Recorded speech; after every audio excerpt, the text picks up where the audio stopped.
Deepfakes today is technology's new dark war. Let's know the danger, deception, and the digital battlefield ahead. Namaskar, you are watching The Global Eye with me, Masumi. Welcome to a digital age where seeing is no longer believing. In an era where information travels faster than ever, truth is slipping through the cracks of reality, replaced by manipulated videos, synthetic voices, and pixel perfect lies. This is the rise of deepfakes, where artificial intelligence, which we know as AI, becomes a tool not for progress but deception. Now, what are deepfakes? Deepfakes are AI generated or AI altered videos, images, or audio recordings where a person's likeness or voice is digitally manipulated to make them appear to say or do things they never did. Using techniques like generative adversarial network, which is known as GANS, deepfakes can create highly realistic content that is nearly impossible to detect with the naked eye. Once used for entertainment and research, deepfakes have now crossed over into the realms of politics, crime, extortion, hate speech, and, seriously, national security. And the danger, deepfakes in the real world. Let me give you an example. On November 16, 2025, the danger of deepfakes became disturbingly real for India when a video surfaced on social media appearing to show National Security Advisor Ajit Doval claiming that more Hindus are attracted to ISIs than Muslims. It was surprising, except he never said that. Man was the same. The number of persons that ISI has recruited for intelligence tasks in India, there have been more Hindus than Muslims. If see all the number of cases from 1947 which have been these things under the official secret act and the counter-espionage cases, I think people in media must be these things that all these cases which come, more than 4,000 cases, probably not even 20%. So it's a very man who is the same. The number of persons that ISI has... It was never said by him.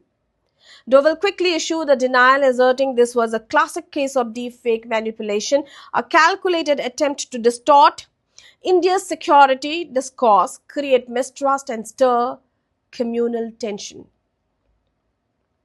Imagine. But this is not an isolated incident. We are witnessing a silent invasion.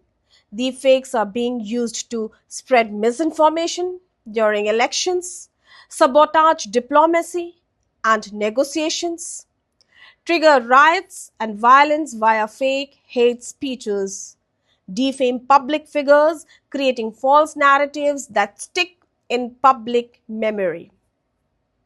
This is dangerous. Also manipulate stock markets and business decisions through fabricated statements. Why deepfakes are dangerous? We need to know this. Erosion of trust.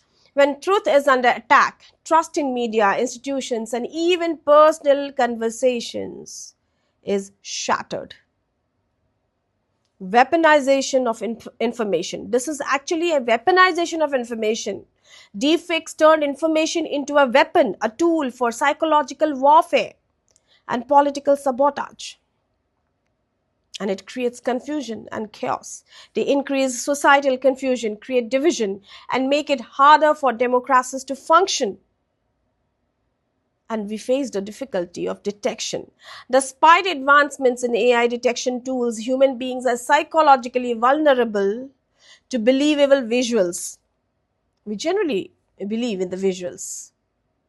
And amplification at scale. In the age of social media, a single deepfake can reach millions before it is debunked. And the tech behind deepfakes?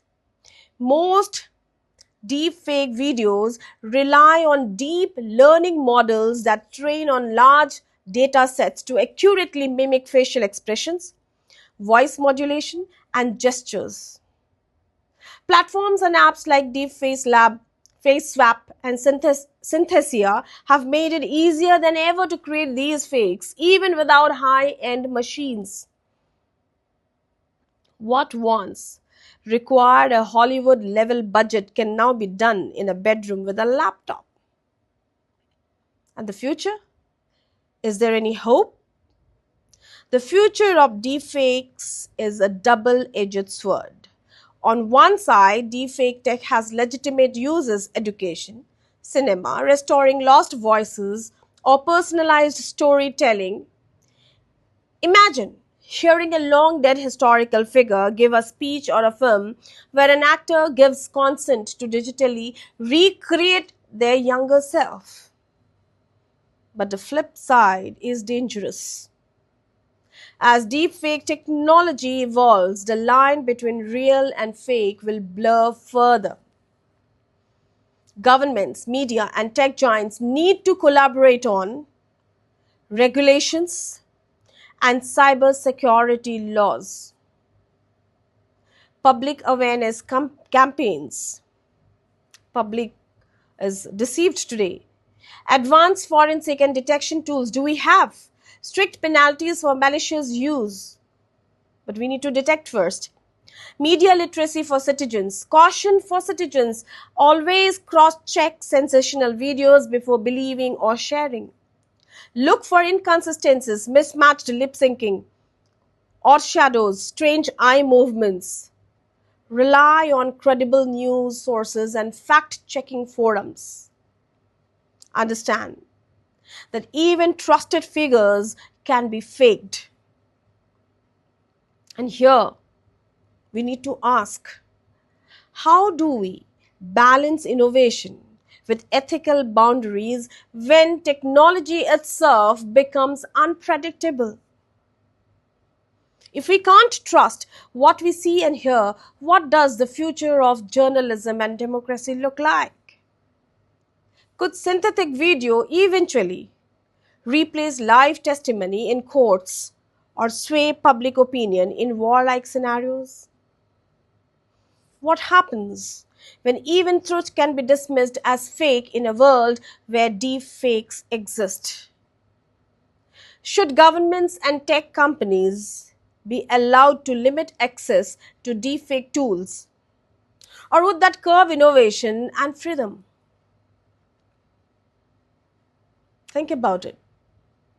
Deepfakes are not just about bad actors, they are about us, our perception, our attention, and our responsibility as citizens in a fragile democracy. The war isn't between fake and real, it's between truth and trust. Let us not be fooled by the faces we see and the voices we hear. The digital future demands vigilance, awareness, and above all, a commitment to the truth. Stay alert. For more updates and insights, keep watching The Global Eye.